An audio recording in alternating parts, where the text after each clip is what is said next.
नमस्कार,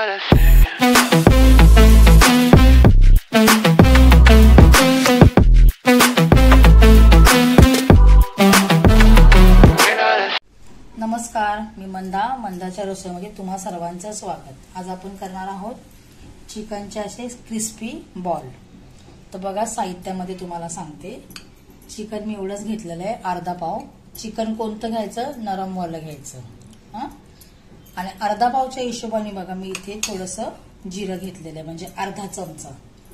इथे बघा वाटणामध्ये हे घ्यायचं जिरं, त्याच्यामध्ये हे 4 लसणाच्या पाकळ्या आणि 2 ह्या कमी तिखटवाल्या मिरच्या।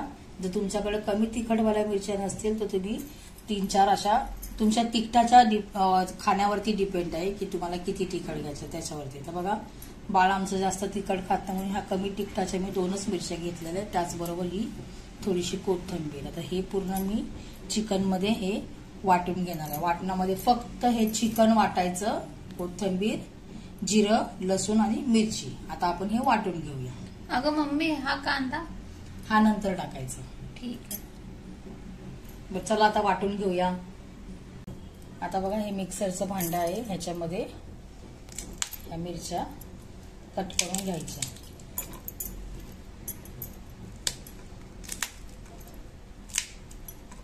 लगेच त्याचबरोबर ही कोथिंबीर, लसूण। तुम्हाला ह्याच्यामध्ये काही जिरं वगैरे टाकायचं असेल तुम्ही टाकू, सॉरी जिरं नाही, अद्रक वगैरे टाकायचं असेल, धने वगैरे, तर तुम्ही टाकू शकता, पण मला असं वाटतं की एवढं पुरेसं आहे।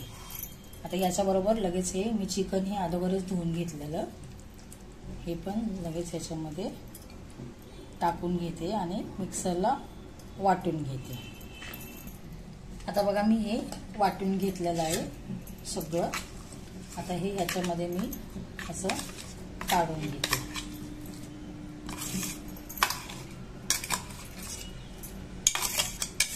हे सगळं असं काढून घ्यायचं। लगेच आपण ह्याच्यामध्ये हा जो बाळ बोललं ना मम्मी हा कांदा, तो याच्यासाठी ठेवलेला मी। आता हे असं पसरून घ्यायचं थोडंसं आणि याच्यामध्ये बारीक चिरलेला असा कांदा घालायचा। आता कांदा टाकल्याच्या नंतर आपण ह्याच्यामध्ये टाकायचं थोडंसं चवीनुसार मीठ। मीठ टाकून झालं की लगेच आपण थोडेसे मसाले टाकायचे, हळद वगैरे तुम्हाला जसं लागेल तसं। आता बघा थोडीशीच हळद टाकायची, जास्त नाही। लगेच आपण आता ह्याच्यामध्ये लाल मिरचीची पावडर टाकायची। लक्षात ठेवायचं की आपण ह्याच्यामध्ये मिरची पण घातलेली आहे, तरी पण आपलं थोडंसं लाल मिरचीची पावडर। त्याचबरोबर लगेच आपण ह्याच्यामध्ये थोडासा गरम मसाला पण घालायचा। थोडासा गरम मसाला थोडंच घ्यायचं बरं का। आता मसाले घातल्याच्या नंतर बारीक अशी कोथिंबीर चिरलेली ती टाकून द्यायची आणि हे सगळं आता मिक्स करायचं। हे असं सगळं मिक्स करून घ्यायचं। आता बघा हे पूर्ण असं मिक्स करून घेतलेलं आहे। आता ह्याचे आपण छोटे छोटे बॉल करून घ्यायचे। हे बघा हे असे बॉल करायचे। हे असे पूर्ण सर्व असे बॉल करून घ्यायचे। आता ह्याला थोडंसं रवा घ्यायचा। आपण तळताना बॉलला रव्यामध्ये हे करून तळायची, हळद टाकायची। कारण कसं माहिती का, थोडंसं हळद आणि लाल मिरची का टाकायची माहिती का, रवानीच फक्त तळलं ना तर ते सफेद होतात आणि थोडासा कलर येतो। कमी तिखटवाली लाल मिरची पावडर टाकायची। आता हे सगळं मिक्स करून घ्यायचं। तळताना तुम्हाला मी दाखवते कसे तळायचे। आता हे सर्व टाकलं ना, लाल मिरची पावडर, हळद रव्यामध्ये, तर हे पूर्ण असे हलवून घ्यायचं, म्हणजे मिक्स करून घ्यायचं। असं सर्व असं पसरून घ्यायचं।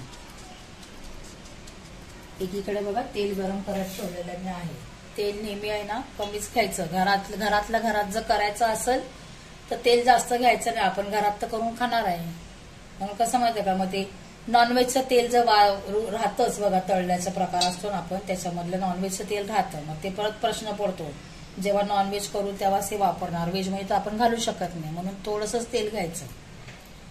माझं तेल तर छान असं गरम झालेलं आहे. आता मी ह्याच्यामध्ये हे बॉल टाकते बघा.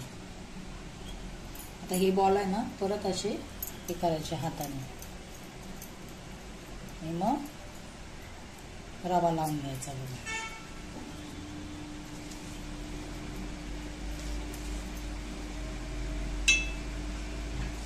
हे असं लावून घ्यायचं आणि ह्याच्यामध्ये तळाला सोडायचं. असे मी पूर्ण हे सगळे बॉल तळून घेणार आहे. इतके छान लागतात ना हे बॉल. तुमच्या घरात काही छोटी मोठी पार्टी असेल ना, मुलांचे बर्थडे वगैरे किंवा दुसरी कोणती पार्टी, तर हे स्टार्टर म्हणून हे बॉल आहे ना खूप छान लागतात खायला आणि बनतात पण पट करून. काही मोठा प्रॉब्लेम नसतो हे बनवायला. घरच्या साहित्यामध्ये बनतं हे. फक्त चिकन आणायचं बाहेरून, बाकी सगळं घरातूनच असतं आपल्याला. जास्त काही सामान वगैरे याला लागत नाही. आता वगैरे किती छान असे तळाला घेतलेले आहेत. वरती पण असं तेल उडवत जायचं. जसं आम्ही तेल आपण वापरतो ना तेव्हा ही अशी आयडिया करायची, म्हणजे कसं वरून पण भाजलं जातं. आता ह्याला उलट करते बघा.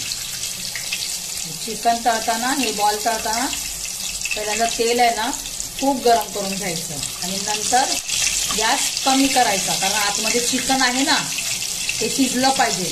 कच्चंच खायचं नाही. फक्त असं तेल सारखं उडवत राहायचं बारक्या चमच्याने. याच्याने तुम्हाला येत नसेल, बारका चमचा घ्यायचा आणि सारखं असं करून घ्यायचं, म्हणजे कसे आतपर्यंत ते वरून खालून सगळे असे छान भाजून होतात बघा.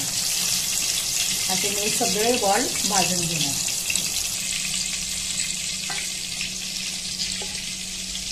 बघा किती छान तळलेले. फक्त तळताना लगेच काढायचं नाही. गॅस आहे ना स्लो करून आहे ना सारखं उलट्या पालट्या करायचं, कारण आतमध्ये हे चिकन आहे ना त्याच्यामुळे लगेच घाई करायची नाही. 2 ते 3 मिनिटं ह्याला फ्राय करून घ्यायचं, कारण आतमध्ये आपलं ह्या बॉलच्या आतमध्ये चिकन आहे बारीक केलेलं, म्हणजे ते कच्चंच राहतं. असे मी आता पूर्ण बॉल सगळे फ्राय करून घेणार. आता बघा हे चिकनचे बॉल सर्व फ्राय करून तयार आहेत. किती छान अशी पटकरून होती ही रेसिपी. घरात काही फंक्शन वगैरे असेल ना तर स्टार्टर म्हणून हे तुम्ही करू शकता. साधी सोपी आणि पटकरून होणारी रेसिपी. आता हे छान तळलेलं आहे. हे टोमॅटो सॉस बरोबर तुम्ही खाऊ शकता किंवा ग्रीन चटणी वगैरे, चिंचेची चटणी ह्याच्यावर पण खाऊ शकता, तुम्हाला जसं वाटेल तसं. तर कसा वाटला व्हिडिओ आवडला असेल तर लाईक करा, शेअर करा आणि सबस्क्राईब करा बरं का माऊली, विसरू नका. तोपर्यंत नमस्कार. That I don't wanna play, so don't say you need me when I walk away.